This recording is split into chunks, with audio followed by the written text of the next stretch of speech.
ವೀಕ್ಷಕರೇ, ಇಂದು ನಮ್ಮ ಮಧ್ಯದಲ್ಲಿ ಸಹೋದರಿ ಶಾರದಾ ಅವರಿದ್ದಾರೆ. ಅವರು ತಮ್ಮ ಜೀವಿತದಲ್ಲಿ ದೇವರು ಮಾಡಿರುವಂಥ ಅದ್ಭುತಗಳನ್ನು, ಅವರ ಮುಂದೆ ನಿರೀಕ್ಷೆಗಳನ್ನು ನಮ್ಮ ಮುಂದೆ ಹಂಚಿಕೊಳ್ಳಲಿಕ್ಕಿದ್ದಾರೆ. ಅವರನ್ನು ನಿಮ್ಮೆಲ್ಲರ ಪರವಾಗಿ ಹಾಗೂ ಆಸರ ಟಿ ವಿ ಪರವಾಗಿ ನಾನು ಆತ್ಮೀಯವಾಗಿ ಸ್ವಾಗತಿಸ್ತೇನೆ. ಸಿಸ್ಟರ್, ನಿಮಗೆ ಸ್ವಾಗತ. ಸಿಸ್ಟರ್, ನೀವು ಈಗ ಏನು ಮಾಡ್ಕೊಂಡಿದ್ದೀರಾ ಸಿಸ್ಟರ್? ನೀವು? ನಾನು NH ಹಾಸ್ಪಿಟ್ಲಲ್ಲಿ ವರ್ಕ್ ಮಾಡ್ತಾ ಇದ್ದೀನಿ. ಓಕೆ. 2 years. 2 years ಹಾಸ್ಪಿಟಲಲ್ಲಿ? ಹಾಸ್ಪಿಟ್ಲಲ್ಲಿ. ಏನು ವರ್ಕಲ್ಲಿ? ಶಿಫ್ಟಿಂಗ್ ಅಂತೇಳಿ ವರ್ಕ್ ಮಾಡ್ತಾಯಿದ್ದಾರೆ. ನೀವು ಎಷ್ಟು ಕಲ್ತಿದ್ದೀರಾ ಸಿಸ್ಟರ್? ಶಾಲೆ?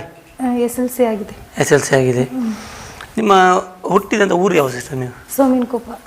ಅದೆಲ್ಲಿ ಬರುತ್ತೆ? ಹಳ್ಳಿ ಇಲ್ಲೇ ಶಿವಮೊಗ್ಗದ ಹತ್ರನೇ. ಶಿವಮೊಗ್ಗದ ಹತ್ರನೇ. ಶಿವಮೊಗ್ಗದ ಹತ್ರದಲ್ಲಿರುವಂಥ ಸೋಮೇಶ್ಕೊಪ್ಪ ಮತ್ತು ಹಳ್ಳಿಯಲ್ಲಿ ಹುಟ್ಟಿದಿರಿ? ಸೋಮಿನಕೊಪ್ಪ ಅಂತ. ಸೋಮಿನಕೊಪ್ಪ. ಓಕೆ. ನಿಮ್ಮ ತಂದೆ ತಾಯಿ ಏನು ಮಾಡ್ತಾಯಿದ್ರು? ಏನು ಕೆಲಸ ಮಾಡ್ತಾಯಿದ್ರು? ಅವರು ಕೆಲಸ ಮಾಡ್ತಾರೆ, ಕೂಲಿ ಕೆಲಸ. ಕೂಲಿ ಕೆಲಸ? ಇಬ್ಬರು ಸಹ? ಇಬ್ಬರು ಸಹ ಕೂಲಿ ಕೆಲಸ ಮಾಡ್ತಾಯಿದ್ರು. ಒಟ್ಟು ಎಷ್ಟು ಮಕ್ಕಳು ನೀವೆಲ್ಲ? ನಾವು ಟೋಟಲ್ 5 ಜನ, 4 ಜನ ಹೆಣ್ಮಕ್ಳು, ಒಬ್ಬ ಗಂಡು ಹುಡುಗ. ನೀವು? ನಾನೇ ಫಸ್ಟ್. ನಂತರ ನಿಮ್ಮ ನಂತರ ಮತ್ತೆಲ್ಲ 3 ತಂಗಿಯಂದಿರು? 3 ತಂಗಿಯರು, ಒಬ್ಬ ತಮ್ಮ ಇದ್ದಾನೆ. ತಮ್ಮ ಕೊನೆಯವನ? ಲಾಸ್ಟ್ ತಮ್ಮ. ಓಕೆ. ನೀವು ನಿಮ್ಮ ಒಂದು ಶಾಲೆ ಹೋಗೋ ಸಮಯದಲ್ಲಿ ನಿಮ್ಮ ಆರ್ಥಿಕ ಪರಿಸ್ಥಿತಿ ಯಾವ ರೀತಿ ಇತ್ತು? ತುಂಬ ಬಡತನದಲ್ಲಿದ್ವಿ. ಯಾಕಂದರೆ ನಮ್ಮೊಂದು ಊಟಕ್ಕೂ ತುಂಬ ಇದರಲ್ಲಿದ್ವಿ.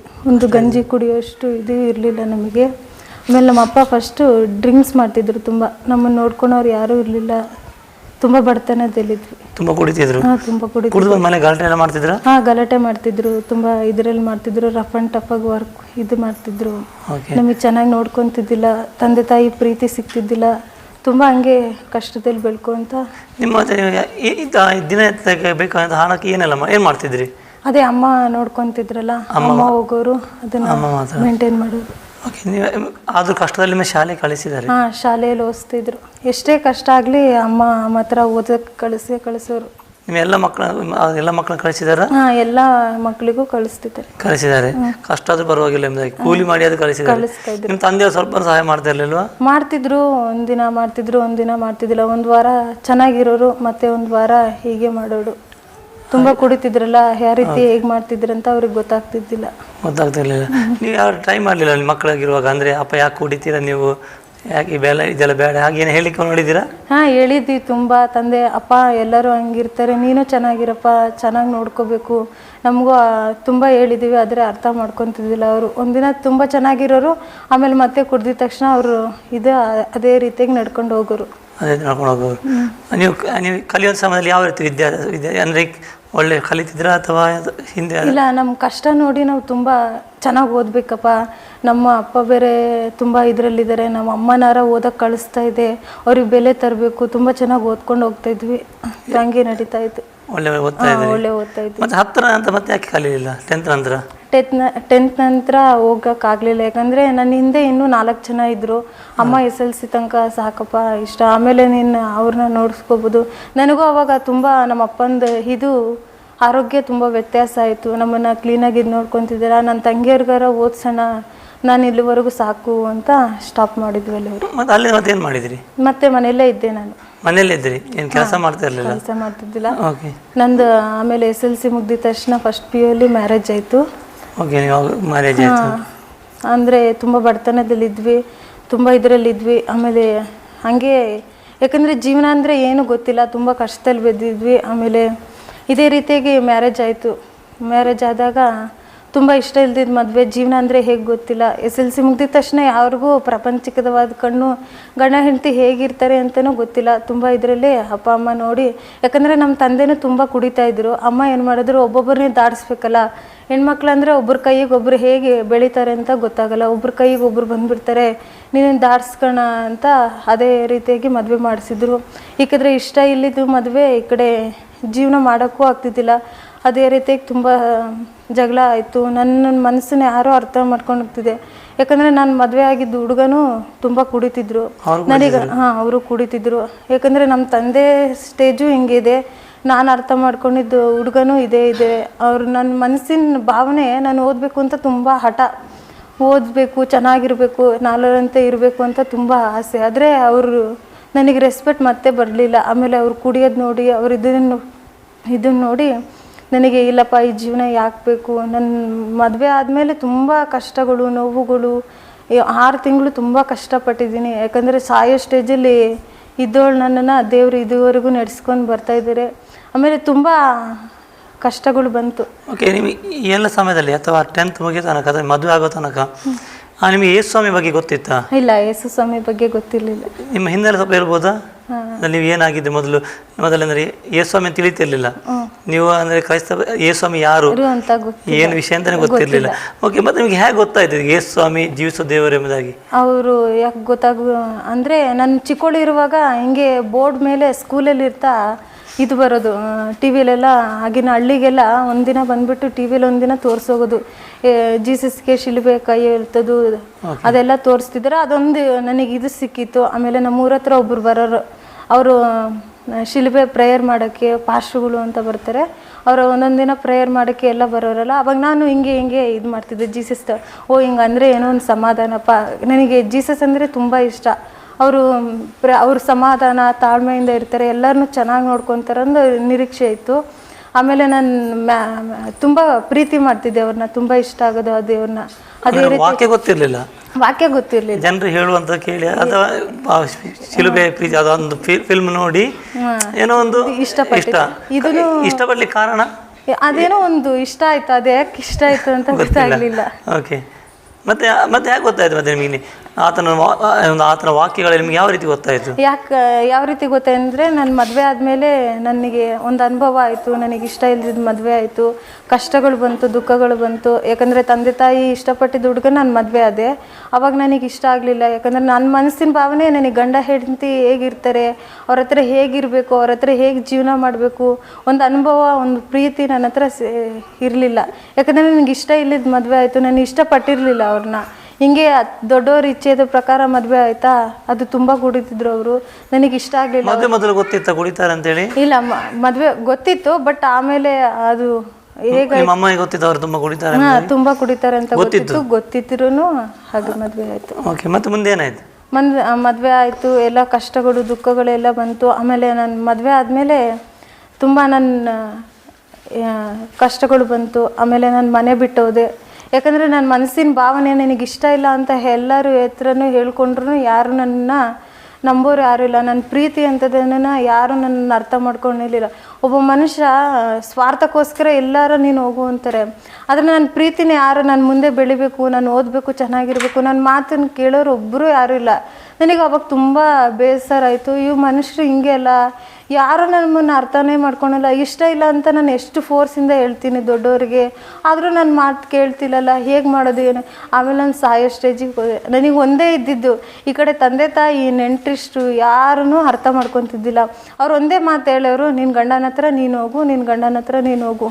ನಾನು ಎಷ್ಟು ಹೇಳ್ತೀನಿ ಕಣ್ಣೀರಿಂದ ದುಃಖಗಳಿಂದ, ಆದರೆ ನನ್ನನ್ನು ಯಾರೂ ಅರ್ಥ ಮಾಡ್ಕೊಳೋ ಸ್ಟೇಜೇ ಇರಲಿಲ್ಲ.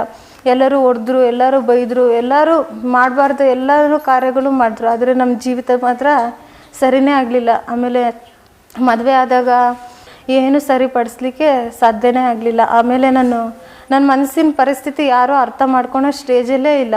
ಎಲ್ಲರೂ ನೀನು ಹೋಗು ಜೀವನ ಮಾಡು, ನೀನು ಹೋಗು ಜೀವನ ಮಾಡಿರೋ. ನೀವು ಗಂಡನ ಮನೆ ಬಿಟ್ಟು ತಾಯಿ ಮನೆ ಬಂದಿದ್ರಾ? ತಾಯಿ ಮನೇಲೇ ಇದ್ದೆ ನಾನು. ಮದುವೆ ಆಗಿ ಒಂದಿನನೂ ಅವ್ರ ಮನೇಲಿ ಇದ್ದಿಲ್ಲ. ನನಗೆ ಇಷ್ಟ ಆಗಲಿಲ್ಲ, ಅದು ಯಾಕೋ ಏನೋ ಗೊತ್ತಿಲ್ಲ. ಈ ಕಡೆ ತಂದೆ ತಾಯಿ ಫೋರ್ಸಿಗೆ ಇದು ಇಷ್ಟ ಮದುವೆ ಆಗಿಬಿಟ್ಟೆ. ಆಮೇಲೆ ಜೀವನ ಮಾಡ್ಬೋದು ನನಗೆ ಇಷ್ಟ ಆಗಲಿಲ್ಲ. ಆಮೇಲೆ ಮತ್ತೆ ನನ್ನ ತಾಯಿ ಮನೇಲೇ ಇದ್ದೆ, ಅಲ್ಲೇ ಇದ್ದೆ. ಆಮೇಲೆ 3 ತಿಂಗಳಾದಮೇಲೆ ತಂದೆ ತಾಯಿ ಮನೇಲಿ ಒಟ್ಟು ಟೋಟಲ್ 6 ತಿಂಗಳಿದ್ದೆ. ಆಮೇಲೆ ಮನೆ ಬಿಟ್ಟು ಅಪ್ಪ ಅಮ್ಮ ಫೋರ್ಸ್ ಇದ್ದಾಗ, ಯಾಕಂದರೆ ಈ ಲೋಕ ಜನ ಹಿಡ್ಕೊಳಲ್ಲ, ತಂದೆ ತಾಯಿ ಹಿಡ್ಕೊಂಡ್ರು ಲೋಕ ಜನ ನಮ್ಮನ್ನು ಕೆಟ್ಟ ದೃಷ್ಟಿಯಲ್ಲಿ ನೋಡ್ಕೊಂಡು, ಇದೇನು ಮಗಳನ್ನೇ ಹಿಂಗೆ ಹಿಡ್ಕೊತಾರೆ, ಇದನ್ನು ಈ ಥರ ಮಾಡ್ತಾರಲ್ಲ ಅಂತ ಅವರೆಲ್ಲ ಕೇಳಿಬಿಟ್ಟು ನಮ್ಮ ಅಪ್ಪ ನಮ್ಮಮ್ಮನಿಗೂ ಕೆಟ್ಟ ಹೆಸರು. ಇಷ್ಟು ದಿನ ನಮ್ಮಮ್ಮ ಕಷ್ಟಪಟ್ಟಿದ್ದೆ, ಇನ್ಮೇಲೆ ನಾನು ಇದ್ದು ಕಷ್ಟ ಕೊಡಬಾರ್ದು ಅನ್ನೋದು ಒಂದೇ ನನಗಿತ್ತು. ಅವಾಗ ನಾನು ಸಾಯೋ ಸ್ಟೇಜಿಗೆ ಹೋದೆ. ನಾನು ಸಾಯ್ಬೇಕೆಂಬುದಾಗಿ ತೀರ್ಮಾನ ಮಾಡಿದೆ. ಆಮೇಲೆ ಒಂದು ಕಡೆ ಆಮೇಲೆ ಸಿಮಣೆ ಹಾಕೊಂಡಿದ್ದೆ, ನಾನು ನೇಣು ಹಾಕೊಂಡಿದ್ದೆ. ಆದ್ರೂ ಏನೋ ಒಂದು ದೇವ್ರ ಚಿತ್ತ ಬದುಕಿಸ್ಕೊಂತಾನೆ ಹೋಗ್ತಿದೆ. ಅಂದರೆ ಎಲ್ಲ ದೇವ್ರು ತಪ್ಪಿಸ್ತಾ ಬಂದ್ರಲ್ಲಿ? ಎಲ್ಲ ತಪ್ಪಿಸ್ತಾ ಬಂದಿದ್ರು. ಒಂದು ಸಿಮಣೆ ಹಾಕೊಂಡ್ರು ನನಗೆ ಏನೂ ಗೊತ್ತಿಲ್ಲ, ಕುಡ್ದಿದ್ರೂ ಅದು ಏನೋ ಜೀವಿತವಾಗಿ ಮಲ್ಕೊಂಡಿದ್ದೀನಿ ನಾನು. ಆಶ್ಚರ್ಯ ನನಗೆ ಒಂದೊಂದ್ಸಲ ಆಗುತ್ತೆ. ಸಿಮಣೆ ಕುಡ್ದಿದ್ದೀನಿ, ಮೈ ಮೇಲೆ ಹಾಕೊಂಡ್ರು ನನಗೆ ನೆನಪಿರಲ್ಲ. ಆ ಕ್ಷಣಕ್ಕೆ ಯಾರೋ ಒಂದು ಬಂದು ಕಾಪಾಡ್ಬಿಡೋರು ನನಗೆ. ಆ ಎಕ್ಸ್ಪೀರಿಯನ್ಸ್ ನನಗೆ ಆಗಿದೆ. ಓಕೆ. ಆಮೇಲೆ ನೇಣ ಹಾಕೊಂಡ್ರು ನನಗೆ ಯಾರೋ ಬಂದು ಒಡ್ದು ಎಬ್ಬಿಸ್ದಂಗೆ ನೀನು ಯಾಕೆ ಸಾಯ್ತೀಯ ಇದು ಮಾಡ್ತೀಯ ಅಂತ ಎಚ್ಚರಿಕೆ ಮಾತುಗಳನ್ನ ಕೊಟ್ಟಾಗಿರೋದು. ಅದೇ ರೀತಿಯಾಗಿ ಇಲ್ಲಿದ್ರೆ ನನಗೆ ಜೀವನ ಇಲ್ಲಪ್ಪ, ನಾನು ಎಲ್ಲಿಗಾರ ಹೋಗಬೇಕು, ಯಾರದೇ ಕಾಣದೆ ಎಲ್ಲಿಗಾರ ಹೋಗಬೇಕು, ನನ್ನ ತಂದೆ ತಾಯಿಗಿದ್ರೆ ಇನ್ನೂ ಅವಮಾನ ಇಲ್ಲ. ಆಮೇಲೆ ನನ್ನ ತಂಗಿಯರು ನೋಡ್ತಿದ್ದೆ, ಅವರು ಇನ್ನೂ 4 ಜನ ತಂಗಿಯರಿದ್ದು, 3 ಜನ ತಂಗಿಯರಿದ್ದಾರೆ, ಒಬ್ಬನ ತಮ್ಮ ಇದ್ದಾನೆ, ನನ್ನಿಂದ ಈ ಜೀವನ ಹಾಳಾಗಬಾರ್ದಲ್ಲ ಅಂತ ತುಂಬ ಇದಾಕ. ಆಮೇಲೆ ನಮ್ಮಪ್ಪ ಆರೋಗ್ಯ ವ್ಯತ್ಯಾಸ ಆಗ್ಬಿಡ್ತು. ಅವ್ರು ತುಂಬ ಇನ್ನೂ ಕುಡಿತಿದ್ರು.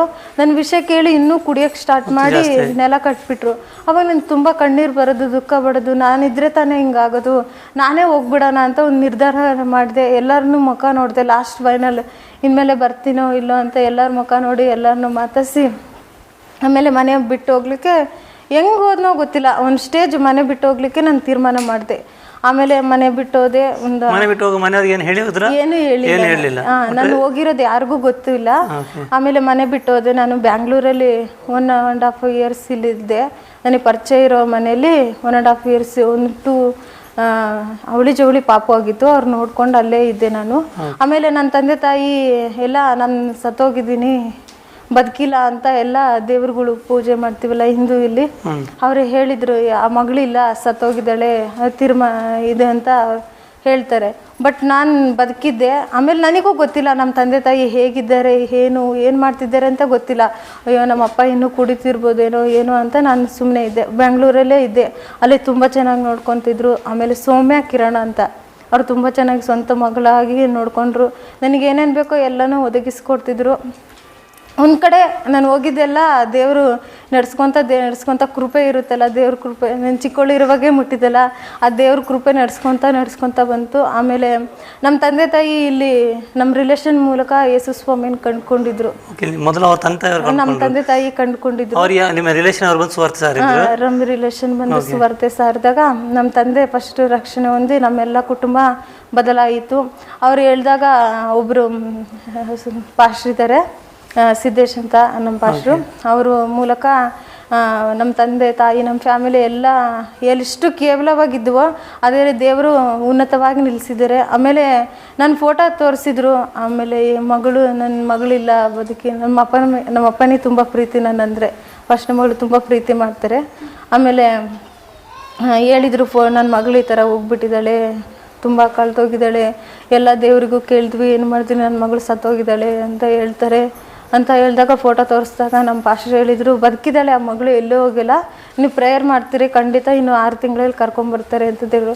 ಅದೊಂದೇ ಕಾರಣಕ್ಕೆ ಎಲ್ಲ ದೇವರು ಹೇಳಿದ್ವು ಸತ್ತೋಗಿದ್ದಾವೆ ಇಲ್ಲ ಆ ಮಗಳು ಅಂತ. ಯೇಸು ಸ್ವಾಮಿ ಮಾತ್ರ ಹೇಳಿದ್ದು ಮಗಳು ಬದುಕಿದ್ದಾಳೆ ಅಂತ. ಅದೇ ಖುಷಿಗೆ ನಮ್ಮಪ್ಪ ಇನ್ನೂ ಪ್ರಾರ್ಥನೆ ಮಾಡ್ತಿದ್ರು, ನನ್ನ ಮಗಳು ಬರ್ತಾಳೆ ಅಂತ ಇನ್ನೂ ಹೆಚ್ಚಾಗಿ ದೇವರಲ್ಲಿ ಬೆಳೀತಾ ಹಾಗೇ ರೀತಿಯಾಗಿ ಹೋಗ್ತಾ ಪ್ರಾರ್ಥನೆಯಲ್ಲಿ ಬೆಳೀತಾ ಬಂದರು. ಇನ್ನೂ ಅನೇಕ ವಿಚಾರಗಳನ್ನು ತಿಳ್ಕೊಂಡ್ರು. ಅಷ್ಟರೊಳಗೆ ನನಗೆ ಅಲ್ಲಿ ಶಿವಮೊಗ್ಗಕ್ಕೆ ಬರೋಕ್ಕೆ ಕಾರಣ ಆಯಿತು. ಯಾಕಂದರೆ ನಾನು ಇದ್ನಲ್ಲ ಅವ್ರ ಮನೆ ಚಿಕ್ಕಪ್ಪನ ಮಗನ ಮ್ಯಾರೇಜ್ ಇತ್ತು.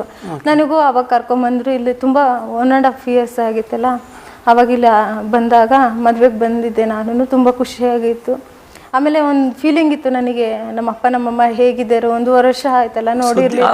ಅದ್ರ ಮಧ್ಯದಲ್ಲಿ ಮನೆ ಕಾಂಟ್ಯಾಕ್ಟ್ ಮಾಡಲಿ, ಏನು ಮಾಡಲಿಲ್ಲ, ಫೋನು ಇರಲಿಲ್ಲ, ಏನು ಇರಲಿಲ್ಲ. ಯಾಕಂದ್ರೆ ನಾನು ಬಿಟ್ಟು ಹೋಗಿದ್ದೀನಲ್ಲ, ಕೇಳ್ದೆ ಎಲ್ಲಿ ಫೋನ್ ಮಾಡಿದ್ರೆ ನನ್ನನ್ನು ಮತ್ತೆ ಕಂಡಿಡ್ಕೊಂಡು ಇಲ್ಲಿ ಬರ್ತಾರೋ, ಮತ್ತು ನನ್ನ ಗಂಡನ ಹತ್ರ ಹೇಗೆ ಕಳಿಸ್ತಾರೋ ಅಂತ ನನಗೊಂದು ತುಂಬ ಭಯ ಆಯಿತು.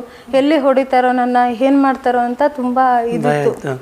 ಓಕೆ. ಮತ್ತೆ ಆ ಮದುವೆಗೋಸ್ಕರ ನೀವು ಅವರೊಟ್ಟಿಗೆ ಬಂದೆ, ನಿಮ್ಮ ಯಾವ್ದು ಮನೇಲಿ ಇದ್ರಲ್ಲ ಆ ಮನೆಯವರೊಟ್ಟಿಗೆ ನೀವು ಮದುವೆಗೆ ಬಂದ್ರಿ.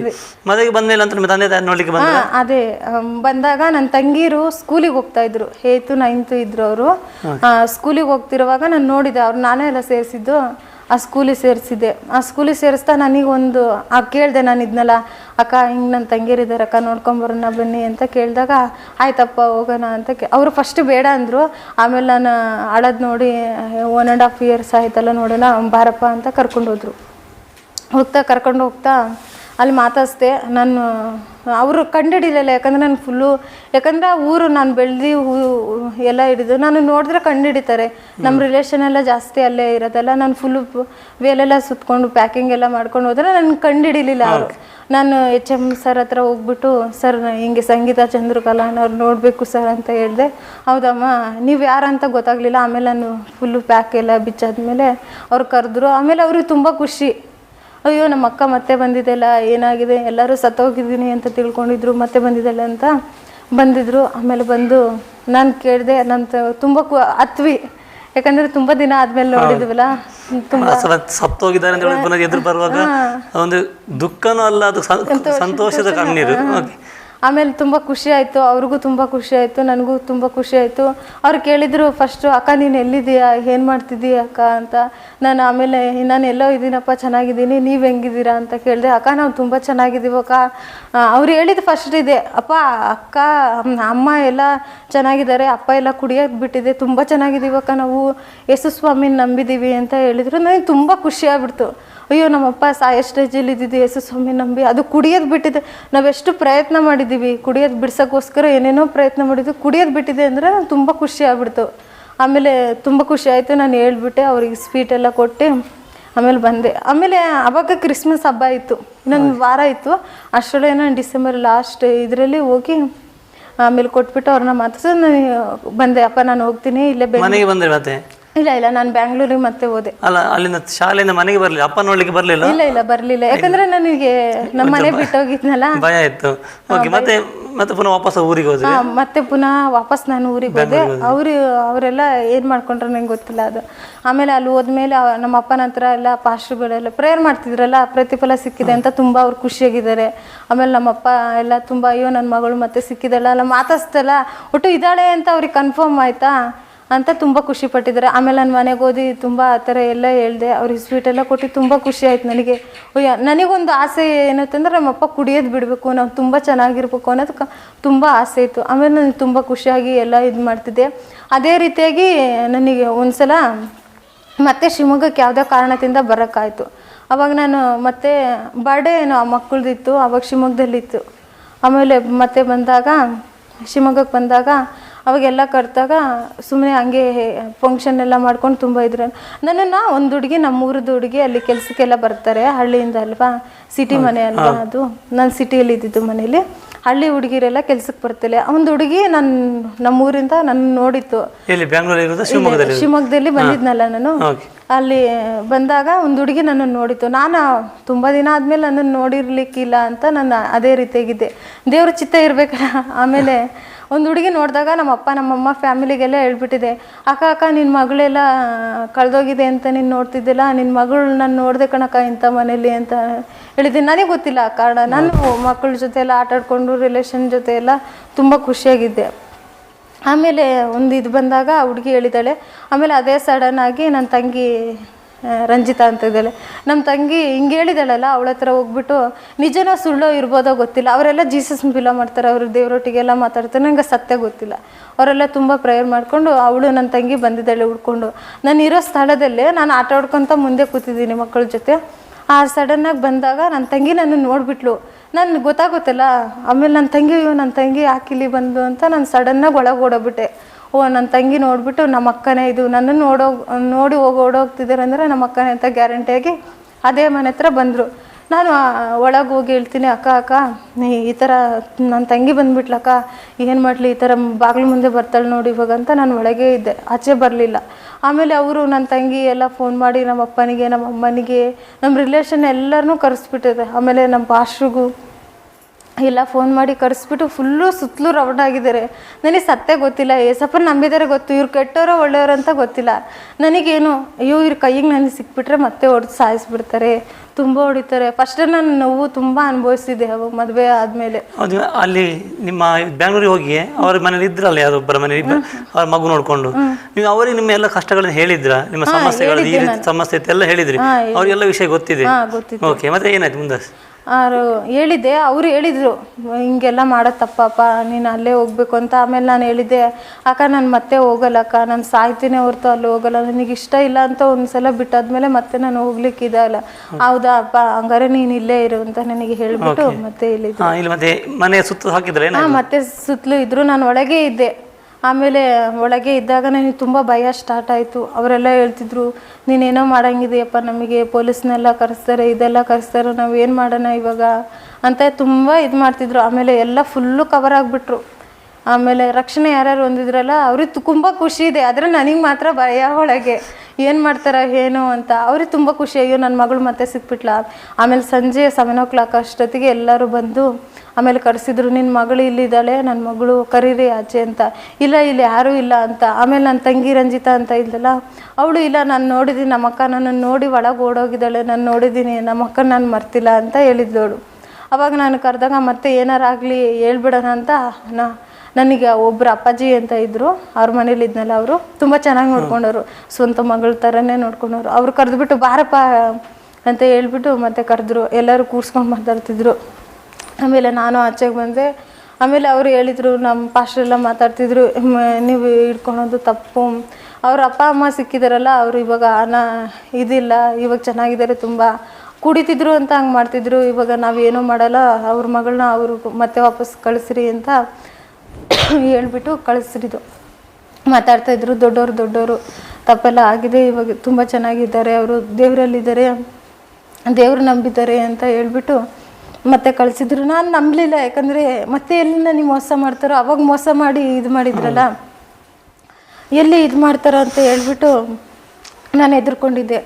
ಆಮೇಲೆ ಅವ್ರಿಗೆ ಗೊತ್ತಾದ್ಮೇಲೆ ನಾನು, ಯಾಕಂದರೆ ನಮ್ಮ ಜೊತೆ ಯಾರು ಬನ್ನೋರಲ್ಲ, ಆದರೆ ಕನ್ನಡ ಮಾತಾಡ್ತಿದ್ರಲ್ಲ ನಮ್ಮ ಪಾಸ್ಟ್ರು, ಅವ್ರ ಮಾತುಗಳು ನಾನು ಕೇಳಿಸ್ಕೊತಿದ್ದೆ. ಇಲ್ಲ ಮಗಳು ಇದ್ದಾಳೆ, ಅವ್ರು ತುಂಬ ಚೆನ್ನಾಗಿದ್ದಾರೆ ಇವಾಗ ಅಂತ ಎಲ್ಲ ಕೇಳೋದು ನೋಡಿ ತುಂಬ ಖುಷಿ ಆಯಿತು. ನಿಮ್ಮ ಕುಡಿಯೋದು ಬಿಟ್ಟಿದ್ದಾರೆ, ಇವಾಗ ಏನೂ ಮಾಡಲ್ಲ ಇವಾಗ ಅಂತ ಹೇಳಾದ್ಮೇಲೆ ನಾನು ಆಮೇಲೆ ಎಲ್ಲ ಕರೆದ್ಬಿಟ್ಟು ಎಲ್ಲ ಮಾತಾಡಿಬಿಟ್ಟು ಅವ್ರ ಮಗಳನ್ನ ಅವ್ರ ಹತ್ರ ಕಳಿಸ್ಬಿಡಿ, ಅವ್ರು ತುಂಬ ಚೆನ್ನಾಗಿದ್ದಾರೆ ಇವಾಗ ಅಂತ ಹೇಳಿ ಆಚೆ ನನ್ನನ್ನು ಕರೆದ್ರು. ಆಮೇಲೆ ನನಗೆ ಖುಷಿ ಆಯಿತು, ನಮ್ಮಪ್ಪ ಕುಡಿಯೋದು ಬಿಟ್ಟಿಲ್ಲ, ನಮ್ಮ ಫ್ಯಾಮಿಲಿ ಎಲ್ಲ ಬಂದಿದ್ರು. ಆಮೇಲೆ ಎಲ್ಲ ಪ್ರೀತಿ ಹಪ್ಕೊಂಡ್ವಿ, ಇದು ಮಾಡಿದ್ವಿ, ಸಮಾಧಾನ ಆಯಿತು. ಹಿಂಗೆ ಮಾಡಲ್ಲ ಇನ್ನೊಂದ್ಸಲಿ, ನಿನ್ನ ಪಾಡಿಗೆ ನೀನು ಎಲ್ಲರೂ ಇರ್ಬೋದು, ನೀನು ಸಿಕ್ಕಿದೆಯಲ್ಲ ಖುಷಿ ಆಯಿತು ನಮಗೆ ಅಂತ ಕರೆದ್ಬಿಟ್ಟು ಪ್ರೀತಿ ಹಪ್ಕೊಂಡ್ವಿ. ಆಮೇಲೆ ನನಗೆ ಅವತ್ತು ಅದು ಸಂತೋಷ ಯಾವತ್ತೂ ಆಗಿಲ್ಲ, ತುಂಬ ಖುಷಿ ಆಯಿತು. ಆಮೇಲೆ ನಮ್ಮಪ್ಪ ತುಂಬ ನನ್ನನ್ನು ಇಟ್ಕೊಂಡು ಪ್ರೀತಿಯಿಂದ ಅಳ್ತು, ನಮ್ಮಮ್ಮನೂ ಅಷ್ಟೇ, ನನ್ನ ತಂಗಿರು ಎಲ್ಲ ಪ್ರೀತಿಯಿಂದ ಹತ್ವಿ. ಆಮೇಲೆ ಎಲ್ಲ ಹತ್ಬಿಟ್ಟು ಮನೆಗೆ ಬಂದೋಗಪ್ಪ ಅಂತ ಹೇಳಿದರು. ನಮ್ಮ ಬಂದು ಹೋಗ್ತೀನಿ ಅಂತ ಹೇಳಿ ನಮ್ಮಪ್ಪ ನಮ್ಮ ಮನೆಗೆಲ್ಲ ಮಾತಾಡಿಸಿ ತುಂಬ ಖುಷಿ ಅಂತ ಇದ್ವಿ. ಅವತ್ತು ಬೆಳಗ್ಗೆ ನಾವು ಹೋಗಬೇಕು, ಆಮೇಲೆ ಸಂಜೆ ಅವತ್ತೇ ಹೋಗ್ಬೇಕಿತ್ತು, ಬಟ್ ಸಿಕ್ಕಿದ ಕಾರಣ ಹೋಗೋಕ್ಕಾಗಲಿಲ್ಲ. ಮತ್ತು ನಾಡಿದ್ದು ನಾವು ಹೋದ್ವಿ ಊರಿಗೆ, ಬೆಂಗಳೂರಿಗೆ ನಾನು ಹೋಗ್ತೀನಿ, ಬೆಂಗಳೂರಲ್ಲೇ ನಾನು ಇದ್ದೀನಿ, ಅಲ್ಲೇ ಇರ್ತೀನಿ, ನಿಮಗೆ ಫೋನೆಲ್ಲ ಮಾಡ್ತೀನಿ ಅಂತ ಹೇಳಿದರು. ಆಮೇಲೆ ಫೋನೆಲ್ಲ ಮಾಡ್ತೀನಮ್ಮ ಅಂತ ಹೇಳ್ಬಿಟ್ಟು ತುಂಬ ಖುಷಿ ಆಯಿತು. ನಮ್ಮ ತಂದೆ ಬದಲಾಗಿದ್ದಾರೆ, ನಮ್ಮ ಫ್ಯಾಮಿಲಿ ಎಲ್ಲ ಅವಾಗಿನ ಥರ ಇಲ್ಲ, ಇವಾಗ ತುಂಬ ಖುಷಿಯಾಗಿದ್ದಾರೆ ಅಂತ ತುಂಬ ಖುಷಿ ಆಯಿತು. ಒಂದು ಪ್ರೀತಿಲಿ ಕಾಣ್ತು ನನಗೆ, ಯಾಕಂದರೆ ದೇವ್ರ ನಂಬೋಕ್ಕಿಂತ ಮುಂಚೆ ಇದ್ದಿದ್ದು ಬದಲಾವಣೆ, ದೇವ್ರ ನಂಬಾದ್ಮೇಲೆ ತುಂಬ ನಮ್ಮ ಅಪ್ಪನಲ್ಲಿ ನಾನು ಕಂಡೆ. ಯಾಕಂದರೆ ಕುಡಿತಿರುವಾಗ ನಮ್ಮಪ್ಪ ಅಷ್ಟು ಪ್ರೀತಿಯಿಂದ ನಮ್ಮನ್ನು ಬಾರಮ್ಮ ಹೋಗಮ್ಮ ಅಂತ ಯಾವತ್ತೂ ಮಾತಾಡ್ಸಿಲ್ಲ. ಏಸಪ್ಪ ನಂಬಿದ ತಕ್ಷಣ, ಅವ್ರು ಬಂದಿದ ತಕ್ಷಣ ಬಾರಮ್ಮ ಹೋಗಮ್ಮ ಪ್ರೀತಿಯಿಂದ ಅಪ್ಕೊಂಡಿದ್ದು, ಪ್ರೀತಿಯಿಂದ ಮಾತಾಡಿಸಿದ್ದು, ಎಲ್ಲರ ನಡವಳಿಕೆ, ಎಲ್ಲರ ಮಾತನ್ನ, ಎಲ್ಲ ಪ್ರತಿಯೊಂದು ಮಾತುಗಳನ್ನ ನಾನು ಅಬ್ಸರ್ವ್ ಮಾಡ್ತೆ. ಅವಾಗ ದೇವರಿದೆ, ಏನೋ ಒಂದು ಕಾರ್ಯ ಅನ್ನಿಸ್ತು, ತುಂಬ ಒಳ್ಳೆಯವ್ರು ಇರಬೇಕೇನೋ, ಇವರು ತುಂಬ ಚೆನ್ನಾಗಿದ್ದಾರೆ ಅಂತ ತುಂಬ ಖುಷಿ ಆಯಿತು. ಆಮೇಲೆ ಬೆಂಗಳೂರಿಗೆ ನಾನು ಮತ್ತೆ ಹೋದೆ, ಅವರಿಗೆಲ್ಲ ಹೇಳ್ಬಿಟ್ಟು ಅಲ್ಲಿ ಸೇವೆ ಮಾಡ್ತಾರೆ ಕಾಶಿಪುರದಲ್ಲಿ ಅಂತ ಸೇವೆ ಮಾಡ್ತಿದ್ರು. ಅಲ್ಲಿ ಲಾಸ್ಟಿಗೆ ಹೋಗಬೇಕಾರೆ ಎಲ್ಲ ಪಾಸ್ಟರ್ ಹತ್ರ ಪ್ರೇಯರ್ ಮಾಡಿಸ್ಕೊಂಡು ಅವರು ನನಗೊಂದು ಬೈಬಲ್ ಕೊಟ್ಟಿದ್ರು. ಫಸ್ಟ್ ಟೈಮ್ ಬೈಬಲ್ ಹಿಡ್ದಿದ್ದು. ಆಮೇಲೆ ನಮ್ಮ ತಂದೆ ತಾಯಿ ಎಲ್ಲ ಪ್ರೀತಿ ಮಾಡಿ ಲಾಸ್ಟ್ ಹೋಗುವಾಗ ನಾನು ಬೆಂಗಳೂರಿಗೆ ಅಲ್ಲಿ ಹೋಗ್ಬಿಟ್ಟು ಅವ್ರ ಹತ್ರ ಪ್ರೇಯರ್ ಮಾಡಿಸ್ಕೊಂಡು ಬೈಬಲ್ ಕೊಟ್ಟರು ನನಗೆ. ಇದು ಓದ್ತಿರಪ್ಪ, ದೇವ್ರು ನಿನ್ನೊಟ್ಟಿಗೆ ಮಾತಾಡ್ತಾರೆ ಅಂದರೆ ಸತ್ಯ ನನಗೇನೂ ಗೊತ್ತಿಲ್ಲ, ಯೇಸು ಸ್ವಾಮಿ ಅಂತ ಗೊತ್ತಷ್ಟೇ, ಅವನು ಒಬ್ಬ ದೇವರು, ಅವನು ಇದಂತ. ಆಮೇಲೆ ಇದು ಓದ್ತಿರಪ್ಪ ಅಂತ ಒಂದು ಬೈಬಲ್ ಕೊಟ್ಟಿದ್ರು ನನಗೆ. ಅದು ಹೋಗ್ತಾ ಪ್ರೇಯರ್ ಎಲ್ಲ ಮಾಡ್ಕೊಂಡು ಬೆಂಗಳೂರಲ್ಲಿ ಹೋದೆ ನಾನು. ಬೆಂಗಳೂರಲ್ಲಿ ಪ್ರಾರ್ಥನೆ ಹೋಗ್ತಾ ಇದ್ರಿ? ಇಲ್ಲ, ಮನೇಲೇನೆ ನನಗೊಂದು ರೂಮ್ ಕೊಟ್ಟಿದ್ರು, ಅಲ್ಲೇ ಎಲ್ಲ ಮನೆಗೆ ಹೋದಾದ್ಮೇಲೆ ಫಸ್ಟ್ ನನಗೇನೋ ಗೊತ್ತಿಲ್ಲ, ಅಷ್ಟು ನಾನು ಯಾವುದೂ ನಂಬಲ್ಲ. ಆ ಬುಕ್ ನೋಡಿದ್ರೆ ಏನೋ ಒಂದು ಖುಷಿ ಆಗೋದು ನನಗೆ, ಏನೋ ಒಂದು ಪ್ರೀತಿ. ಆ ಬುಕ್ ಚೆನ್ನಾಗಿದೆ, ನೋಡೋಕೆ ತುಂಬ ಚೆನ್ನಾಗಿತ್ತು. ಆಮೇಲೆ ಏನೋ ಒಂದು ಇದೆಲ್ಲ ಕೊಡಿಸಿದ್ದು. ಆಮೇಲೆ ಮನೆಗೆ ಹೋದ ತಕ್ಷಣ ಎಲ್ಲ ರೆಸ್ಟ್ ಮಾಡಿದ್ರು. ನನಗೆ ರೆಸ್ಟ್ ಮಾಡೋಕ್ಕೆ ಮನಸ್ಸು ಬರಲಿಲ್ಲ, ಆದರೆ ಅದನ್ನು ಓದಬೇಕು, ಈ ಪಾಸ್ಟ್ ಹೇಳಿದಾರಲ್ಲ, ಇವ್ರು ಏನೋ ಹೇಳಿದ್ದಾರೆ, ಅಯ್ಯ ಓದಬೇಕು ಇದನ್ನು ಅಂತ ಓದ್ತಿದ್ದೆ ನಾನು. ರೂಮಲ್ಲಿ ಒಬ್ಬಳೇ ಕೂತ್ಕೊಂಡಾಗ ಓದ್ತಾ ತುಂಬ ಅದರೇನೋ ನಾವು ಮಾಮೂಲಿ ಬುಕ್ಕು ಓದೋದು ಒಂಥರ, ಇಲ್ಲಿ ಬೈಬಲ್ ಓದಿದಾಗ ಒಂಥರ ಖುಷಿ ಆಗೋದು ನನಗೆ. ಬೈಬಲು ನಾನು ತುಂಬ ಸಲ ರಿಪೀಟ್ ಒಂದು 3 ಸಲ 4 ಸಲ ಓದಿದೆ. 15 ದಿನದಲ್ಲಿ 4 ಸಲ ನಾನು ಓದಿ ಮುಗಿಸಿದ್ದೆ. ತುಂಬ ಖುಷಿ ಆಯಿತು ನನಗೆ. ಆಮೇಲೆ ತುಂಬ ಅಳ್ತಿದ್ದೆ, ಮತ್ತೆ ನಾನು ನಮ್ಮ ಅಪ್ಪ ನಮ್ಮಮ್ಮ ಹತ್ರ ನಾನು ಹೋಗಬೇಕು, ಒಂದು ಖುಷಿ ಆಗೋ ತುಂಬ. ಆಮೇಲೆ ನಮ್ಮ ತಂದೆಯೊಟ್ಟಿಗೆ ತಾಯಿಯೊಟ್ಟಿಗೆ ಪಾಸ್ಟ್ರ ಹತ್ರ ಮಾತಾಡುವಾಗ ಅವ್ರ ಸಮಾಧಾನದ ವಾಕ್ಯಗಳು, ಸಮಾಧಾನದ ಮಾತುಗಳು ಆಡುವಾಗ ತುಂಬ ಖುಷಿಯಾಗೋದು. ಫೋನ್ ಮಾಡ್ತಿದ್ರು, ನಾನು ಫೋನ್ ಮಾಡ್ತಿದ್ದೆ, ಅವರೊಟ್ಟಿಗೆ ಪ್ರೀತಿ ಹಂಚ್ಕೊತಿದ್ದೆ, ಹೆಂಗಿದೆಯಾ, ಏನು ಮಾಡ್ತಿದ್ದೀಯಾ, ಪ್ರತಿಯೊಂದನ್ನು ಕೇಳೋರು. ಅವ್ರಿಗೆ ತುಂಬ ಖುಷಿಯಾಗೋದು. ಫಸ್ಟ್ ನಮ್ಮ ಅಪ್ಪನೇ ನನ್ನ ಹತ್ರ ಮಾತಾಡೋದು, ಹೆಂಗಿದೆಯಪ್ಪ, ಏನು ಮಾಡ್ತಿದ್ದೀಯಾ ಅಂತ ಇರೋದು. ಆಮೇಲೆ ತುಂಬ ಖುಷಿಯಾಗೋದು. ಆಮೇಲೆ ಒಂದು ಫೈನಲ್ ಡಿಸೈಡಿಗೆ ಬಂದೆ, ನಾನು ಮತ್ತೆ ಶಿವಮೊಗ್ಗಕ್ಕೆ ಹೋಗ್ಬೇಕು, ವಾಪಸ್ ಬರಬೇಕು ಅಂತ ತೀರ್ಮಾನ ಮಾಡಿದೆ. ಆಮೇಲೆ ನನಗೆ ಪ್ರೇಯರ್ ಮಾಡೋದೆಲ್ಲ ಏನೂ ಗೊತ್ತಿಲ್ಲ, ಬೈಬಲ್ ಓದ್ತಿದ್ದೆ ರೂಮಲ್ಲಿ ಕೂತ್ಕೊಂಡಾಗ. ಫ್ರೀ ಆದಾಗೆಲ್ಲ ಕೆಲಸ ಏನೂ ಇಲ್ಲ, ಮಕ್ಕಳು ಮಲ್ಕೊಂಡಾಗ ಅಲ್ಲಿ ಫ್ರೀನೇ ಅಲ್ವಾ. ಆಮೇಲೆ ಓದ್ತಿರುವಾಗ ನಮ್ಮ ಬೈಬಲ್ ಓದ್ಕೋ ಸ್ಟಾರ್ಟ್ ಮಾಡಿದೆ. ಆವಾಗ ನಾನು ಸಡನ್ನಾಗಿ ನಮ್ಮ ಪಾಸ್ಟ್ರಿಗೆ ಫೋನ್ ಮಾಡಿದೆ, ಅಯ್ಯ ನನಗೆ ಈ ಥರ ಅನ್ನಿಸ್ತಿದೆ ಕಣಯ್ಯ ಅಂತ ಹೇಳಿದಾಗ ಅವರು, ಇಲ್ಲಪ್ಪ ನೀನು ಅಲ್ಲಿರಂಗೆ ನಿನಗೆ ಇಷ್ಟ ಆದರೆ ಮತ್ತೆ ತಂದೆ ತಾಯಿ ಹತ್ರ ಬರ್ಬೋದು, ತಂದೆ ತಾಯಿ ಹತ್ರನೇ ಮಕ್ಕಳು ಇರೋದಲ್ಲ ಅಂತ ಹೇಳ್ಬಿಟ್ಟು ಮತ್ತೆ ಬೆಂಗಳೂರಿಗೆ ನಾನು ಅವ್ರಿಗೆ ಹೇಳಿದೆ, ಅಕ್ಕ ನನಗೆ ಯಾಕೋ ಈ ಥರ ಅನಿಸ್ತಿದೆ ಅಕ್ಕ. ನಾನು ಅವಾಗೇನೋ ಚೆನ್ನಾಗಿದ್ದಿಲ್ಲ, ನಮ್ಮಪ್ಪ ತುಂಬ ಕುಡಿತಿದ್ರು, ನಮ್ಮನ್ನು ಚೆನ್ನಾಗಿ ನೋಡ್ಕೊತಿಲ್ಲ. ಇವಾಗ ತುಂಬ ಚೆನ್ನಾಗಿದ್ದಾರಲ್ಲ, ನಮ್ಮ ಅಪ್ಪ ಅಮ್ಮನ ಹತ್ರ ಹೋಗ್ತೀನಕ್ಕ ಅಂತ ಹೇಳಿದೆ. ಅವರು ಆಯ್ತಪ್ಪ ನಿನಗೆ ಇಷ್ಟ ಆದರೆ ಹೋಗು ಅಂತ ಹೇಳ್ಬಿಟ್ಟು ಅವರೆಲ್ಲ ಪ್ರೀತಿ ಕೊಟ್ಬಿಟ್ಟು ಅವರಿಗೆ ಹೇಳಿಬಿಟ್ಟು ಸಮಾಧಾನ ಮಾಡಿ ಅವರಿಗೆಲ್ಲ ತುಂಬ ಖುಷಿಯಿಂದ ಕಳಿಸ್ಕೊಟ್ರು. ಊರಿಗೆ ಮತ್ತೆ ವಾಪಸ್ ಮನೆಗೆ ಬಂದೆ. ಅಲ್ಲಿ ಇರೋ ಎಲ್ಲ ಇದು ತಗೊಂಡು ನಾನು ಮತ್ತೆ ಶಿವಮೊಗ್ಗಕ್ಕೆ ಬಂದಾಗ ನಮ್ಮ ಮನೆಗೆ ಬಂದೆ. ಆಮೇಲೆ ನಮ್ಮ ಊರಲ್ಲೆಲ್ಲ ಶಾಕು, ಇಲ್ಲೆಲ್ಲ ಮಗಳೆಲ್ಲ ಸತ್ತೋಗಿದ್ದಾಳೆ, ದೇವರೆಲ್ಲ ಕೇಳಿಸ್ದಾಗ ಮಗಳಿಲ್ಲ ಸತ್ತೋಗಿದ್ದಾಳೆ ಅಂತ ಹೇಳಿದ. ಇವ್ರ ತಂದೆ ತಾಯಿ ನಮ್ಮನ್ನು ಕರ್ಕೊಂಡೋಗಿದ್ರಲ್ಲ ನಮ್ಮಪ್ಪ, ಈ ಮಗಳನ್ನೇ ಎಲ್ಲೋ ಇಟ್ಬಿಟ್ಟು ಸುಮ್ಮನೆ ಇಷ್ಟು ದಿನ ನಾಟಕ ಮಾಡಿದ್ದಾರೆ, ಇದು ಮಾಡಿದ್ದಾರೆ ಅಂತ ಊರಲ್ಲೆಲ್ಲ ಪಬ್ಲಿಕ್ ಆಯಿತು. ಅದರಿಂದ ನಡೆದಿರೋದು ಇದು ಸತ್ಯ ಬೇರೆ. ಇಲ್ಲಿ ಪ್ರಪಂಚಿಕವಾಗಿ ಜನ ತುಂಬ ಮಾತಾಡೋರು ನನ್ನ ಬಗ್ಗೆ, ಯಾರೋ ಕಟ್ಕೊಂಡು ಓಡೋಗಿದ್ದಾಳೆ, ಇಲ್ಲ ಇವಳು ಬದುಕಿಲ್ಲ ಸತ್ತಿಲ್ಲ ಅಂತ ತುಂಬ ಮಾತಾಡೋರು. ನನ್ನ ಬಗ್ಗೆ ತುಂಬ ಪ್ರಚಾರ ಮಾಡಿದ್ರು. ಊರಲ್ಲೆಲ್ಲ ಮಕ್ಕಳಾಗಿದ್ದಾವೆ, ಹಂಗಾಗಿದ್ದಾವೆ, ಸುಮ್ಮನೆ ಯಾರೋ ಮುಸ್ಲಿಂ ಜನನ ಮದುವೆ ಆಗಿದ್ದಾಳೆ, ಹಂಗಾಗಿದ್ದಾಳೆ ಅಂತ ತುಂಬ ಮಾತಾಡೋದು. ಆದರೆ ನಮ್ಮ ತಂದೆ ತಾಯಿ ಮಾತ್ರ ಸತ್ಯ ಗೊತ್ತಿತ್ತಾರ, ನಿನಗೆ ಅಷ್ಟೇ ಸಾಕು ಮತ್ತೇನು ಬೇಡ ಅಂತ ನಾನಿದ್ದೆ. ಆಮೇಲೆ ಸುಮ್ಮನೆ ನಮ್ಮ ಬೈಬಲ್ ಓದ್ತಾ ಇದ್ದೆ. ಆಮೇಲೆ ನಮ್ಮ ಮನೆಗೆ ಬಂದಾದಮೇಲೆ ಅವ್ರ ನಡತೆ, ನಮ್ಮ ಅಪ್ಪನಷ್ಟೇ ನಡತೆ ಬೇರೆ, ಆಮೇಲೆ ನಮ್ಮ ಅಮ್ಮನ ನಡತೆನೇ ಬೇರೆ, ನನ್ನ ತಂಗಿಯವರೆಲ್ಲ ನಡತೆ ಬೇರೆ. ಆಮೇಲೆ ನಾವು ಸ್ವಲ್ಪ ಜನ ಜೀಸಸ್ ನಂಬಿರೋ ನಡತೆನೇ ಬೇರೆ ಇತ್ತಲ್ಲಿ. ವ್ಯತ್ಯಾಸ ತುಂಬ ಇತ್ತು. ನಾನು ಅಬ್ಸರ್ವ್ ಮಾಡಿದೆ, ನಮ್ಮ ಅಪ್ಪ ಕುಡಿತಿರುವಾಗ ಪ್ರಪಂಚಿಕವಾಗಿದ್ದಾಗ ಹೆಂಗಿತ್ತು, ಜೀಸಸ್ ಬಿಲೋ ಮಾಡಿದಾಗ ಹೆಂಗಿತ್ತು ಅವರು. ಬಟ್ ನನಗೆ ಯೇಸು ಸ್ವಾಮಿ ನಂಬು ಅಂತ ಯಾವುದೇ ಕಾರಣ ಕೇಳಿಲ್ಲ ನಮ್ಮ ತಂದೆ ತಾಯಿ. ನಾನು ಬೈಬಲ್ ಒಂದು ಕೊಟ್ಟಿದ್ರು, ನಾನು ಅದು ಓದ್ತಾ ಹೋದೆ. ಇದುವರೆಗೂ ನಮ್ಮ ತಂದೆ ತಾಯಿ ನನಗೆ ಹೇಳಿಲ್ಲ ಏಸಪ್ಪ ನಂಬು, ನಾವು ಏಸಪ್ಪನ ಇದು ಮಾಡಿದ್ದೀವಿ ಅಂತ. ನನಗೆ ಬೈಬಲ್ ಕೊಟ್ಟಿದ್ರಲ್ಲ, ಇದೇ ರೀತಿಗೆ ಅವಾಗ ವಾರಕ್ಕೆ 3 ಪ್ರೇಯರ್ ಇರೋದು. ಸಂಡೇ ಮತ್ತು ಬುಧವಾರ, ಆಮೇಲೆ ಶುಕ್ರವಾರ ಮತ್ತು ಸಂಡೇ ಇತ್ತು ಪ್ರೇಯರು. ಆವಾಗ ಪ್ರೇಯರಿಗೆ ಹೋಗ್ತಾ ನಾನು ಅರ್ಥನ ತಿಳ್ಕೊಂಡೆ. ಒಂದಿನ ಬುಧವಾರ ಪ್ರೇಯರಿಗೆ ಹೋದಾಗ ನನಗೆ ಪ್ರೇಯರ್ ಮಾಡ್ತಾ ನೆನಪಿಲ್ಲದೆ ಶಕ್ತಿ ಬಿದ್ದಿದೆ. ನಾನು ಯಾವತ್ತೂ ಆ ಥರ ಬೀಳೋಳಲ್ಲ ಅಂತ ಪಾಸ್ಟ್ರು ಸೇವಕರೊಟ್ಟಿಗೆ ನಾನು ಮಾತನಾಡುವಾಗ ನನ್ನ ಕಷ್ಟನ, ದುಃಖನ, ನನ್ನ ಸಂತೈಸುವಿಕೆನ ಎಲ್ಲ ಸಮಾಧಾನವಾಗ ಎಲ್ಲ ಹೇಳ್ಕೊಂಡಾಗ ಅವರಿಗೆ ತುಂಬ ಖುಷಿ ಆಯಿತು. ಅವರು ನನ್ನೊಟ್ಟಿಗೆ ಯಾಕಂದರೆ ಒಬ್ಬ ಮನುಷ್ಯ ಲೋಕದಲ್ಲಿ ಒಬ್ಬ ಮನುಷ್ಯನ ಹತ್ರ ಒಳಗೆ ಏನಿದೆ ಅಂತ ಅರ್ಥ ಮಾಡ್ಕೊಳ್ಳಿಕ್ಕೆ ಸಾಧ್ಯ ಇಲ್ಲ. ಸೇವಕರು ಅರ್ಥ ಮಾಡ್ಕೊತಾರಲ್ಲ, ನಮಗೆ ಸಮಾಧಾನ ಕೊಡ್ತಾರಲ್ಲ, ನಮಗೆ ಶಾಂತಿ ಕೊಡ್ತಾರಲ್ಲ, ಹೆಂಗೆ ಅರ್ಥ ಮಾಡ್ಕೊತಾರೆ ಅಂತ ನನಗೆ ತುಂಬ ಒಂದು ಕ್ವಶನ್ ಉಂಟಾಗಲಿಕ್ಕೆ ಸ್ಟಾರ್ಟ್ ಆಯಿತು. ನಾನು ಅಷ್ಟು ಪ್ರಪಂಚಕವಾಗಿದ್ದಾಗ ನನ್ನನ್ನು ಯಾರೂ ಅರ್ಥ ಮಾಡ್ಕೊಂಡಿಲ್ಲಲ್ಲ, ಇವ್ರು ಹೆಂಗೆ ಅರ್ಥ ಮಾಡ್ಕೊತಾರೋ, ಯೇಸು ಸ್ವಾಮಿ ದೇವ್ರು ಇರ್ಬೋದೇನೋ ಅಂತ ನನಗೆ ಆಗ ಇಂಟ್ರೆಸ್ಟ್ ಆಗ್ತಾ ಹೋಯ್ತು. ಯೇಸು ಸ್ವಾಮಿ ನಂಬಬೇಕು, ಚೆನ್ನಾಗಿರ್ತಾರೆ. ಆಮೇಲೆ ನನಗೆ ಒಂದು ಕ್ವಶನ್ ಇತ್ತು, ಯೇಸು ಸ್ವಾಮಿನ ದುಡ್ಡು ಕೊಟ್ಟು ಇದು ಕನ್ವರ್ಟ್ ಮಾಡ್ಕೊತಾರೆ, ಹಣ ಕೊಟ್ಟು ಇದು ಮಾಡ್ತಾರೆ, ತುಂಬ ಕ್ವಶನ್ ಇತ್ತು ನನಗೆ. ಆಮೇಲೆ ಅವರೇ ಕಮ್ಮಿ ಜನ ಇರೋದಲ್ಲ, ದುಡ್ಡು ಕೊಟ್ಟು ಎಲ್ಲರನ್ನೂ ಸೇರಿಸ್ಕೊತಾರೆ, ಇವ್ರು ಯಾಕೆ ಇಷ್ಟೊಂದು ಜನ ಸೇರಿಸ್ಕೊತಾರೆ ಅಂತ ತುಂಬ ಕ್ವಶನ್ ಆಯಿತು. ಅವಾಗ ಸೇವಕರೊಟ್ಟಿಗೆ ನಾನು ಕೇಳುವಾಗ ಪ್ರತಿಯೊಂದಕ್ಕೂ ಆನ್ಸರ್ ಸಿಕ್ತು. ಅವಾಗ ತುಂಬ ಖುಷಿ ಆಯಿತು. ಅವ್ರು ಸಂತೋಷವಾಗಿ ನಡೆಸ್ತಿದ್ರು ಅವ್ರ ಮಾತುಗಳಲ್ಲಿ. ಯಾಕಂದರೆ ಮನೇಲಿ ಇರೋರನ್ನೇ ನಮ್ಮನ್ನು ಮೇಂಟೈನ್ ಮಾಡೋಕ್ಕಾಗಲ್ಲ. 5 ಜನ ಮಕ್ಕಳಿದ್ವು, ಅದು ನಮ್ಮ ಮನೆಯಲ್ಲೇ ಮೇಂಟೈನ್ ಮಾಡೋಕ್ಕಾಗಲ್ಲ. ಒಬ್ಬ ಸೇವಕ ಎಲ್ಲರ ಮನಸ್ಸನ್ನು ಅರ್ಥ ಮಾಡಿಕೊಂಡು ಎಲ್ಲರನ್ನೂ ನಡೆಸ್ಬೇಕಲ್ಲ, ಅದು ಹೇಗೆ ಒಬ್ಬ ಮನುಷ್ಯನಿಂದ ಸಾಧ್ಯ ಇಲ್ಲ, ದೇವರಿಂದ ಸಾಧ್ಯ ಅನ್ನೋದು ಅವಾಗ ನನಗೆ ತಿಳಿತಾ ಹೋಗ್ತು. ಆಮೇಲೆ ದೇವ್ರ ಮನಸ್ಸು ಎಲ್ಲ ಸಾಧ್ಯ ಅಲ್ಲ ದೇವರಿಂದ, ಒಬ್ಬ ಮನುಷ್ಯನಿಂದ ಮನಸ್ಸಿನ ಸ್ಥಿತಿ ಅರ್ಥ ಮಾಡ್ಕೊಳಕ್ಕೆ ಸಾಧ್ಯ ಇಲ್ಲ. ಆಮೇಲೆ ನನ್ನ ಮನಸ್ಸಲ್ಲಿ ಏನೇನು ಆಗ್ತಿದ್ದೋ ಪ್ರತಿಯೊಂದಕ್ಕೂ ಕಾರಣ ಅವ್ರು ತಿಳಿಸ್ತಾ ಹೋಗ್ತಾರೆ, ಹೀಗೆ ನಡಿಬೇಕು, ಹೀಗೆ ಮಾಡಬೇಕು. ಆದ್ರೂ ನಮ್ಮ ತಂದೆ ತಾಯಿ ಇದುವರೆಗೂ ನನಗೆ ಹೇಳಿಲ್ಲ ಏಸಪ್ಪ ನಂಬು ಚೆನ್ನಾಗಾಗ್ತೇನೆ, ಅವನೇ ಸತ್ಯ ಅಂತ ಹೇಳಿಲ್ಲ.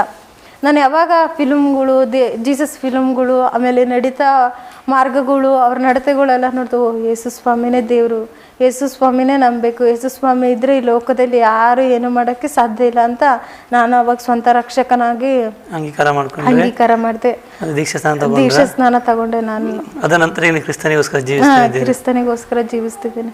ಆಮೇಲೆ ನನ್ನ ಮದುವೆ ಆಗಿದ್ದು ಇದರಲ್ಲೂ ಮತ್ತೆ ನಾನು ಬಂದಿದ್ದು ನೋಡಿ ನಾನು ತುಂಬ ಖುಷಿಯಿಂದ ಇದ್ದಿದ್ದು ನೋಡಿ ನಮ್ಮ ಫ್ಯಾಮಿಲಿ ಎಲ್ಲ ತುಂಬ ಸಾಕ್ಷಿಯಾಗಿ ಊರಲ್ಲಿ ನಿಲ್ಲಿಸಿದ್ದಾರೆ. ನಾವೇ ಫಸ್ಟ್ ಫ್ಯಾಮಿಲಿ ರಕ್ಷಣೆ ಹೊಂದಿದ್ದೆ. ನಮ್ಮನ್ನು ನೋಡಿ ಹಲವಾರು ಕುಟುಂಬಗಳು ರಕ್ಷಣೆ ಹೊಂದಿದೆ. ಆಮೇಲೆ ನಾನು ಮದುವೆ ಆಗಿದ್ದೆನಲ್ಲ, ಅವ್ರು ನಿಮ್ಮ ರಿಲೇಷನ್ನೇ, ಮತ್ತು ಅವರೂ ರಕ್ಷಣೆ ಹೊಂದಿದ್ದಾರೆ. ಎಲ್ಲರೂ ಅವರೇ ಎಲ್ಲ ಕೇಳಿಸಿದ್ದು, ಇದೆಲ್ಲ ಮಾಡಿದ್ದು. ಸತ್ತೋಗಿದ್ದಾಳೆ ಅಂತ ಹೇಳ್ಬಿಟ್ಟು ಬದುಕಿದ್ದಾರೆ ಅಂದರೆ ಏನೋ ಇದಿದೆ. ಆಮೇಲೆ ನಮ್ಮ ಫ್ಯಾಮಿಲಿ ಎಲ್ಲ ಬದಲಾಗಿದ್ದು ನೋಡಿ ಅವರು ಜೀಸಸ್ ಬಿಲಾಂಗ್ ಮಾಡಿದ್ದಾರೆ. ಓಕೆ, ಈಗ ಸಂತೋಷವಾಗಿದ್ದೀರಾ? ತುಂಬ ಖುಷಿಯಾಗಿದ್ದೀನಿ. ಅದೇ ಖುಷಿ ದೇವರಿಂದ ಮಾತ್ರ ಸಾಧ್ಯ, ಒಬ್ಬ ಮನುಷ್ಯನಿಂದ ಏನು ಮಾಡ್ಲಿಕ್ಕೆ ಸಾಧ್ಯ ಇಲ್ಲ, ಅದು ಕ್ರಿಸ್ತನಿಂದಲೇ ಸಾಧ್ಯ. ಖಂಡಿತ. ಓಕೆ ಸಿಸ್ಟರ್, ನಿಮ್ಮ ಜೀವಿತದಲ್ಲಿ ದೇವರು ಅದ್ಭುತ ಕಾರ್ಯಗಳನ್ನೇ ಮಾಡ್ಕೊಂಡು ಬಂದಿದ್ದಾರೆ. ಯಾಕೆಂದರೆ ಸಾಯಲಿಕ್ಕೆ ಹೋದಂಥ ನಿಮ್ಮನ್ನು ದೇವರು ವಿಶೇಷ ರೀತಿಯಲ್ಲಿ, ಯಾಕೆಂದರೆ ದೇವರು ವಾಕ್ಯ ಹೇಳ್ತದೆ, ತಾಯಿ ಗರ್ಭದಲ್ಲಿ ಇರುವಾಗ ದೇವರು ಆರಿಸ್ಕೊಂಡಿದ್ದಾರೆ ನಿಮ್ಮದಾಗಿ. ದೇವರು ನಿಮ್ಮನ್ನು ಆರಿಸ್ಕೊಂಡೋದ್ರಿಂದಲೇ ಎಲ್ಲ ನೀವು ಆತ್ಮಹತ್ಯೆ ಪ್ರಯತ್ನ ಮಾಡುವಂಥ ಸಮಯದಲ್ಲಿ ದೇವರು ನಿಮ್ಮನ್ನು ತಪ್ಪಿಸ್ತಾ ಇದ್ರು. ಈಗ ಯಾಕೆಂದರೆ ಆ ನಿತ್ಯ ಜೀವ ನೀವು ಹೊಂದ್ಕೊಳ್ಬೇಕೆಂಬುದಾಗಿ. ಒಂದು ವೇಳೆ ಆ ದಿನ ನೀವು ಸತ್ತು ಹೋಗ್ತಿದ್ರೆ, ಆತ್ಮಹತ್ಯೆ ಸಾಯ್ತಿದ್ರೆ, ನಿಮಗೆ ನಿತ್ಯ ಜೀವ ಸಿಗ್ತಾ ಇರಲಿಲ್ಲ, ಆ ಮಾರ್ಗ ನಿಮಗೆ ಗೊತ್ತಾಗ್ತಿರ್ಲಿಲ್ಲ. ಆದರೆ ದೇವರು ನಿಮ್ಮ ಜೀವಿತದಲ್ಲಿ ಅದ್ಭುತ ಮಾಡೋದಕ್ಕೋಸ್ಕರ ತನ್ನ ಬಳಿ ಕರೆಯೋದಕ್ಕೋಸ್ಕರ ನಿಮ್ಮನ್ನು ಈ ರೀತಿ ನಡೆಸಿದ್ದಾರೆ. ಖಂಡಿತ ದೇವರು ನಿಮ್ಮ ಹೆರಳಿಗೆ ಆಶೀರ್ವಾದ ಮಾಡಲಿ. ನಿಮಗೆ ಬೇಕಂತ ಎಲ್ಲ ಆರೋಗ್ಯ ಏನೆಲ್ಲ ನೀವು ಆಸೆ ಪಡ್ತೀವಿ ಎಲ್ಲ ದೇವರು ಕೊಡಲಿ ಎಂಬುದಾಗಿ ನಾವು ಸ್ವಲ್ಪ ಪ್ರಾರ್ಥನೆ ಮಾಡ್ತೇವೆ. ಇಲ್ಲಿವರೆಗೆ ಬಂದು ನಿಮ್ಮ ಅದು ಸಾಕ್ಷಿ ಹಂಚಿದ್ದಕ್ಕೆ ನಿಮಗೆ ತುಂಬ ಧನ್ಯವಾದಗಳು. ಪ್ರಿಯ ವೀಕ್ಷಕರೇ,